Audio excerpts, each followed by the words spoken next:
Thank you, Admiral Harley, distinguished guests, those of you who took time to attend today. You're most welcome here. Very significant day, I would say, for our forces and for those of our allies and our partners on this beautiful, sunny, picture-perfect day. I say that with no tongue-in-cheek, since any day outside Washington, D.C. is sunny for me. I believe it probably adds 7 years to my life to be with you today. And for you mothers there who've got young ones who are yelling out a little bit, please stay in your seats. Whatever your little ones say can only add to the intellectual content of my remarks. So no problem at all. Those little ones are a reminder of why we do what we do here at the Naval War College. And I would also tell you, yeah, they really are, aren't they? But congratulations to all of you graduates on your achievements here today, and to the families that stood by you as you burned the midnight oil here in a school known for its intellectual rigor. I would tell you that having tried unsuccessfully several times in my career to make the cut to attend one of the schools, I felt, to say the least, a little bit humbled when I got the invitation and surprised. I attribute that to the professional courtesy of your president here, because I owe him a lot, and in the naval service we do not forget the debt that we owe to our shipmates. So thank you, Admiral, for inviting me up here. You helped to get me out of every jam that I got us into. But it is an honor to be with you because I couldn't make the cut, so obviously I come here with a certain amount of envy of those of you who got the benefit of this great education up here. And I would just tell you that we expect that as you turn to a fresh page in your lives, that you're at the top of your mental, physical, and spiritual game. You've had a year to refresh, to learn from each other, and a superb faculty. And I think your education will continue even after you leave here along the lines of what we just heard our chaplain pray for, that we continue to go forward and meet these challenges that surely wait us. Admiral Stephen Luce, when he founded the college on this rocky shore so many years ago, I think it was about 134 years ago, he wanted a lighthouse for leaders, a lighthouse where they could exchange ideas and broaden their perspectives and thus illuminate the path ahead for generations to come. And we saw it start immediately, certainly with then Captain Alfred Thayer Mahan's lectures on sea power that served as the foundation for maritime strategy and shaping naval thought for decades and decades to come. Captain Charles Stockton, he came here, he added to that legacy when he developed the first code for international law for naval operations, which became the basis for our modern law of naval warfare. And certainly when we saw this campus exercise its intellectual prowess, helping to develop the rainbow plans of the 1930s and preparing its students for the challenges to come. That's what you get when you testify too often in front of Congress, by the way. But in the words of Admiral Chester Nimitz, he said nothing he encountered in the Pacific during the war was either strange or unexpected, for this campus had prepared him well. I'm very confident that, thank you very much. If this was vodka, it'd be a lot better speech.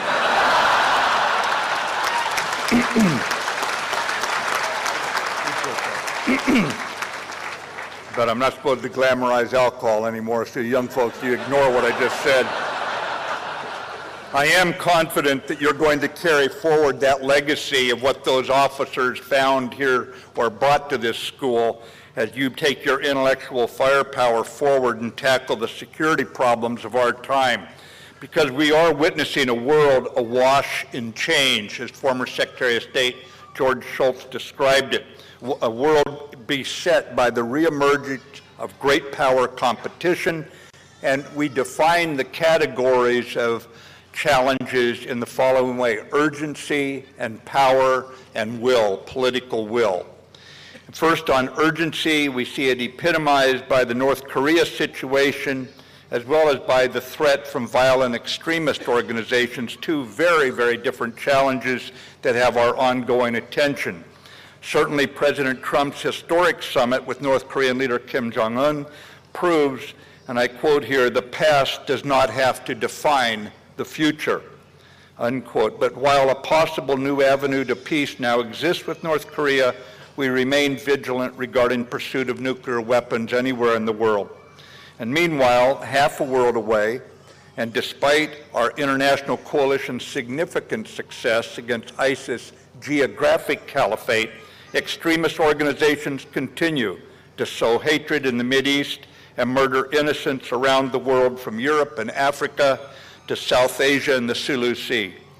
It is the urgency of this fight that compels us all to act decisively against terrorism, denying terrorists the safe haven they seek.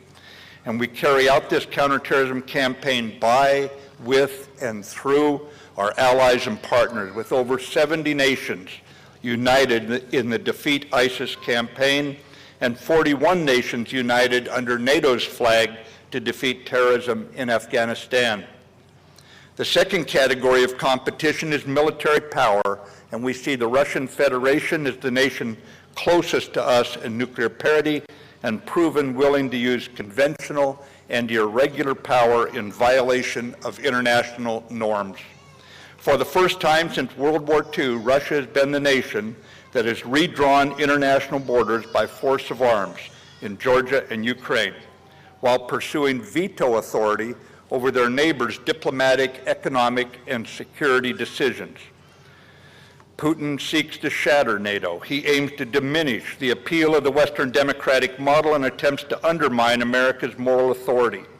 His actions are designed not to challenge our arms at this point, but to undercut and compromise our belief in our ideals. The third category is that of political will, and that is a potential rivalry with China harboring long-term designs to rewrite the existing global order. The Ming Dynasty appears to be their model, albeit in a more muscular manner, demanding other nations become tribute states, kowtowing to Beijing, espousing one belt, one road, when this diverse world has many belts and many roads, and attempting to replicate on the international stage their authoritarian domestic model, militarizing South China Sea features while using predatory economics of piling massive debt on others. After World War II, our greatest generation, in collaboration with our allies and partners, built the open international order that has benefited global prosperity. It's unrealistic to believe today that China will not seek to replicate its internal authoritarian model elsewhere as it expands globally. China has benefited enormously from the open international order, but it had no say in drafting it. Today, how we engage with China and how the Chinese choose to collaborate, vice dictate to the world, will provide the roadmap for our future relationship. In response to these competitive challenges of urgency, power, and will, this last January, our Department of Defense released its first national defense strategy in over a decade. And this filled a vacuum, one of strategy-free actions. To protect America's experiment in democracy, our national defense strategy has three lines of effort. First, we are building a more lethal force. Our adversaries must know, work with our diplomats and within the international order, for if you threaten our experiment in democracy, it will be your longest and worst day. Second, we are strengthening our military alliances and building new partnerships, for history is clear. Nations with allies thrive. Every allied and partner nation officer here today brings value. The third line of effort is we are reforming and modernizing the Department of Defense for greater performance, accountability, and affordability, ensuring that we earn the trust of Congress and the American people. We have an obligation to spend wisely every tax dollar entrusted to us while adapting our department to tomorrow's security challenges. And this is to preclude us from being dominant yet irrelevant because we didn't adapt in the tradition of the Naval War College in the interwar years. In support of these lines of effort, this institution has embraced the ever-changing character of warfare, updating your curriculum to reflect the strategic environment of today and, more importantly, of tomorrow. If we are to uphold a rules-based order for the international community, one beneficial to all, military leaders must embrace the ethos of a fighting admiral as defined by William Toohey, describing an approach to warfighting in all domains. A fighting admiral is the ultimate embodiment of an adroit leader possessing an eagerness to close with the enemy, an unflappable ability to execute operations in the heat and confusion of battle, and the power to instill a fighting spirit in those under their command. After the year here, we expect you to be at the top of your game mentally, physically, and spiritually, and to work to maintain that standard throughout the rest of your career. You now have the credentials to measure up in the crucible of combat, and your character must do the rest. Your education here has prepared you well to integrate naval, joint, and coalition campaigns across all domains: air, land, sea, and now the contested warfighting domains of outer space and cyberspace. We are counting on you graduates to live and breathe this fighting admiral ethos regardless of your rank or position, branch of service, or nationality. Don't shy away from the hard problems and even tougher solutions by saying that something is above your pay grade. Your nations and services did not invest a precious year of the finest education possible for you to take a timid view of your leadership responsibility. Keep your wits about you, keep your grace under fire, your civility with subordinates, inspiring those you lead with humility and intellectual rigor, and reconciling war's grim realities with your political leaders' aspirations. As you take your next steps, put into action our line of effort of strengthening our alliances and partnerships using your initiative, remembering that not all the good ideas come from the nation with the most aircraft carriers. Down in Washington, D.C., 4 statues stand in Lafayette Square overlooking the White House, and they are there as a reminder. These are statues of men who hailed from France, Poland, and Prussia. And they came, and I quote here from one of the monuments, to offer their swords to the American colonies, serving as fellow laborers in the cause for liberty during our Revolutionary War. These 4 men, Lafayette, Rochambeau, Kosciuszko, and von Steuben, serve as reminders, just as this War College student body does today, that America does not stand alone. No single nation resolves security challenges in this world. For all the times that I was privileged to fight for America, I never fought in a solely American formation as a U.S. Marine. And seldom, if ever, will you, in your future leadership roles, find you carrying out your mission without communication and collaboration across national lines, for your ability to build trust and harmony will be as critical to victory as your operational ability. So as you depart this year of study and newfound friends, remember, you are your nation's unconventional ambassadors, strengthening relationships in every interaction with allies and partners. The War College has prepared you well for this endeavor. With 66 foreign nations, nearly 20% of the student body represented here today. So carry these relationships forward, reinforce them while forging new ones, for by knowing how to fight well together, you strengthen deterrence and help to hold on to peace for one more year, one more month, one more week, one more day as our diplomats work to solve problems.